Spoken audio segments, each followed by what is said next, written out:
Terima kasih pemirsa, Anda masih menyaksikan iNews Gorontalo. Pemirsa, pemerintah daerah Kabupaten Bone Bolango akan memberhentikan pemberian bantuan bagi warga yang menolak untuk divaksinasi. Pemberhentian bantuan tersebut tertuang dalam surat edaran yang dikeluarkan Bupati Bone Bolango Hamim Po'o.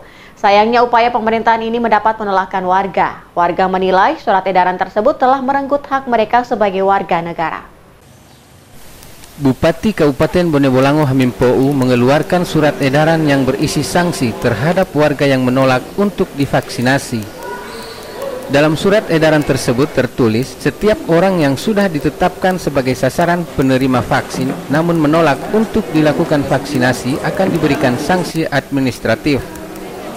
Surat edaran yang dikeluarkan Pemda Bone Bolango sebagai tindak lanjut terhadap Peraturan Presiden Republik Indonesia Nomor 99 Tahun 2020 Pasal 13A Ayat 4 tentang pengadaan vaksin dan pelaksanaan vaksinasi dalam rangka penanggulangan pandemi COVID-19.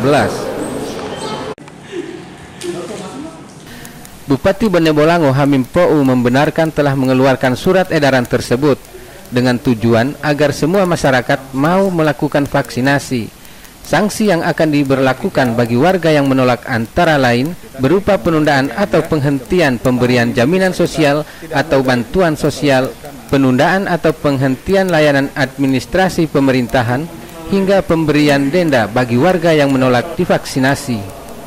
Bupati Hamim Po'o berharap pemerintah kecamatan hingga desa agar turut menyosialisasikan kepada masyarakat untuk ikut menyukseskan pelaksanaan vaksinasi COVID-19 di Kabupaten Bone Bolango. Upaya ini juga untuk memberikan efek jera bagi warga yang menolak divaksin. Penduduk Bone Bolango ini hampir 160.000 jiwa ya. Kita menargetkan semua warga yang layak vaksin harus sudah divaksinasi. Karena itu kita sudah menyiapkan instrumen ya. Instrumen berupa instruksi atau edaran pada pemerintah kecamatan, pemerintah desa, hal ihwal tentang penegasan pelaksanaan vaksinasi tersebut, disertai pemberian sanksi dan penghargaan. Ya. Nah, jika misalnya jika Anda tidak mau divaksin, maka Anda berhenti mendapat layanan pemerintahan. Misalnya dia mengurus sesuatu di kantor desa, ditunda dulu. Misalnya bantuannya selama ini dia terima, itu dulu, di-keep dulu, disimpan dulu, ya. Misalnya dia mau ngurus akta lahir, ya, izin-izin usaha, dan program-program lainnya, maka itu untuk sementara kita tunda selama yang bersangkutan enggan atau tidak mau divaksin. Sementara itu, pihak Dinas Kesehatan setempat mengaku telah menyediakan ribuan vaksin bagi warga. Selain warga, Dinas Kesehatan juga mewajibkan tenaga kesehatan, TNI dan Polri, guru, aparat desa serta ASN di lingkungan Pemda Bone Bolango untuk melakukan vaksinasi. Sasaran vaksin sendiri ini memang sesuai aturan, itu memang di bulan Januari tahun ini itu memang sasarannya adalah nakes, tenaga medis, dan alhamdulillah kita di Bone Bolango itu sudah 96% yang tervaksin nakes.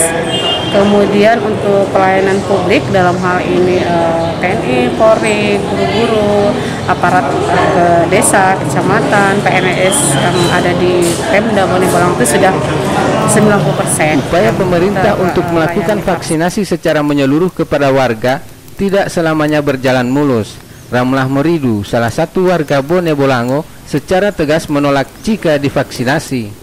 Menurutnya, surat edaran pemerintah daerah yang mewajibkan warga penerima bantuan wajib divaksin telah merenggut hak mereka sebagai warga negara. Ramlah juga menuding bahwa vaksinasi sudah menjadi senjata pemerintah agar masyarakat mau mengikuti perintah untuk divaksin. Selain menolak, alasan lain warga enggan divaksin karena trauma dengan pemberitaan di berbagai media yang memperlihatkan korban akibat vaksinasi. Kalau bagi saya, Pak, mau dan tidak divaksin itu hak saya, karena manusia hidup dalam tata masyarakat yang bernegara, manusia itu kan punya hak, makanya divaksin dan tidak itu hak saya. Kenapa juga vaksin ini jadi senjata pemerintah, yang mana kalau tidak mau divaksin berupa bantuan-bantuan masyarakat akan diberhentikan. Saya memang tidak mau divaksin, Kan kami sudah melihat berita-berita di televisi, ada yang divaksin pembekuan darah, macam ada yang stroke, ada yang jatuh sakit. Makanya kami juga tidak mau divaksin. Kalau mau divaksin Pak, terus terang kalau macam saya ini, suami saya pertanian, makanya saya hari-hari ini saya hidup di kobong, di terik matahari. Makanya saya sudah anggap kalau cuma corona sudah mati dengan ini, dengan panasnya terik matahari yang ada di kobong. Ainus Gorontalo memberitakan.